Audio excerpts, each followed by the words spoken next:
សួស្តីបងប្អូនទាំងអស់គ្នាខ្ញុំគីមអេងនេះជាជីវិតប្រចាំថ្ងៃរបស់គ្រួសារខ្ញុំ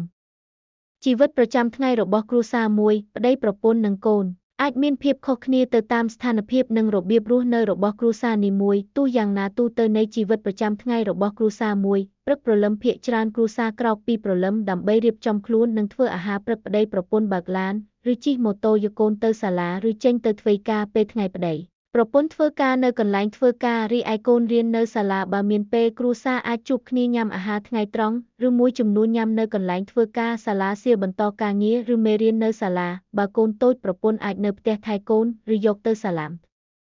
តែពេលល្ងាចត្រឡប់មកផ្ទះវិញរៀបចំអាហារល្ងាចនិងសម្រាកកូនធ្វើកិច្ចការផ្ទះឬលេងអ្វីដែលគេចូលចិត្ត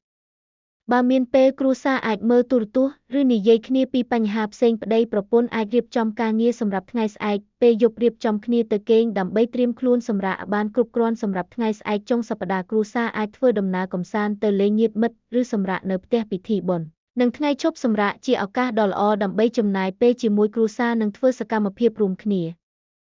ជីវិតគ្រួសារមានភាពសប្បាយពេលដែលមានការយោងលើគ្នាទៅវិញទៅមកនិងចែករំលែកពេលវេលាជាមួយអ្នកដែលអ្នកស្រឡាញ់សុភមង្គលគ្រួសារគឺជាប្រធានបទដ៏សំខាន់មួយដែលទាក់ទងនឹងការអភិវឌ្ឍសង្គមនិងជីវភាពផ្លូវចិត្តរបស់សមាជិកគ្រួសារខាងក្រោមនេះជាការសង្ខេបអំពីគន្លឹះនិងគោលការណ៍សំខាន់ដើម្បីកសាងសុភមង្គលគ្រួសារដោយផ្អែកលើព័ត៌មានពីប្រភពផ្សេង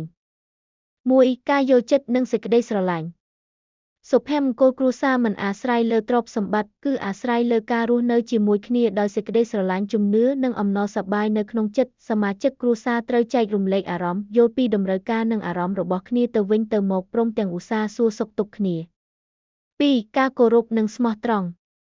ស្វាមីភរិយាត្រូវគោរពស្មោះត្រង់និងអត់ធ្មត់ចំពោះគ្នាប្តីត្រូវស្រឡាញ់ប្រពន្ធដូចស្រឡាញ់ខ្លួនឯងហើយប្រពន្ធត្រូវគោរពប្តីយ៉ាងជ្រាលជ្រៅ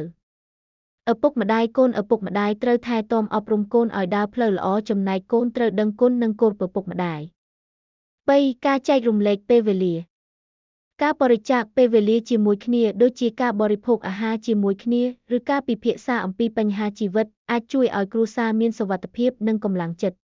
4. ការដោះស្រាយបញ្ហាដោយសន្តិវិធីគ្រួសារដែលមានសុភមង្គលត្រូវរៀនសម្រុះសម្រួលគ្នាអត់ធ្មត់និងដោះស្រាយជម្លោះតាមរយៈការសន្ទនាដោយការគោរពការអត់ទោសនិងការផ្សះផ្សាក៏ជាកត្តាសំខាន់ដែរ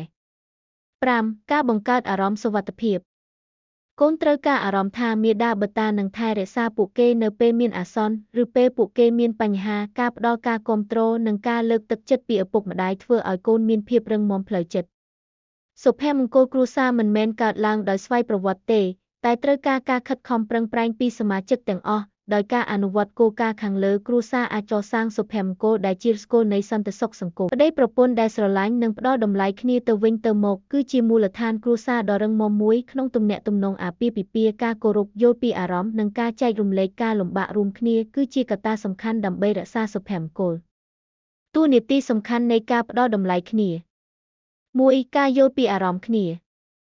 ស្ដាប់គ្នាដោយយកចិត្តទុកដាក់និងព្យាយាមយល់ពីមូលហេតុនៃសកម្មភាពរបស់គ្នាបង្ហាញការអត់ឱននិងការលើកលែងទោសនៅពេលមានជម្លោះ 2. ការគោរពគ្នាទៅវិញទៅមកទទួលស្គាល់សិទ្ធិការសម្រេចចិត្តនិងភាពឯកោរបស់គ្នាជៀសវាងការបន្ទោសឬវាយប្រហារផ្លូវអារម្មណ៍ 3. ការចែករំលែកការលំបាករួមគ្នាដោះស្រាយបញ្ហាជីវភាពឬអារម្មណ៍អវិជ្ជមានជួយគ្នាក្នុងការលូតលាស់ផ្នែកផ្លូវចិត្តនិងអាជីព 4. ការបង្កើតអនាគតរួមគ្នាកំណត់គោលដៅជីវភាពរួមគ្នាដូចជាការសន្សំការចិញ្ចឹមកូនឬការអភិវឌ្ឍខ្លួនឯងប្រសាសន៍គួរចងចាំស្នេហាដ៏រឹងមាំមិនមែនកើតពីភាពល្អឥតខ្ចោះគឺកើតពីសមត្ថភាពរស់នៅជាមួយភាពមិនល្អឥតខ្ចោះរបស់គ្នាការថែរក្សាទំនាក់ទំនងអាពាហ៍ពិពាហ៍ដូចជាការប្រុងប្រយ័ត្នដើមឈើវាត្រូវការពេលវេលាការយកចិត្តទុកដាក់និងសេចក្តីអត់ធ្មត់ប៉ុន្តែផលដែលទទួលបានគឺសម្រស់និងភាពរឹងមាំដ៏គួរឲ្យស្រឡាញ់កម្លាំងចិត្តរបស់គ្រួសារគឺជាមូលដ្ឋានដ៏សំខាន់ដែលផ្ដល់ផលប្រយោជន៍យ៉ាងធំទូលាយដល់ប្តីប្រពន្ធនិងកូនផលប្រយោជន៍ចំពោះប្តីប្រពន្ធភាពរឹងមាំផ្លូវចិត្តការគាំទ្រពីគ្រួសារជួយឲ្យប្តីប្រពន្ធអាចឆ្លងកាត់ឧបសគ្គនៅក្នុងជីវភាពបានល្អសុភមង្គលអាពាហ៍ពិពាហ៍ការយល់ពីគ្នាទៅវិញទៅមកនិងការគោរពគ្នាកើនឡើងនៅពេលមានកម្លាំងចិត្តរួមគ្នាស្នាដៃរួមគ្នាការសម្រេចគោលដៅជីវភាពដូចជាសន្សំសំចៃការងារឬការអប់រំកូនកាន់តែងាយស្រួល 2. ផលប្រយោជន៍ចំពោះកូន សុវត្ថិភាពផ្លូវចិត្តកូនដែលរស់នៅក្នុងគ្រួសារមានកម្លាំងចិត្តមានទំនុកចិត្តនិងមានសុភមង្គលផ្លូវចិត្តល្អ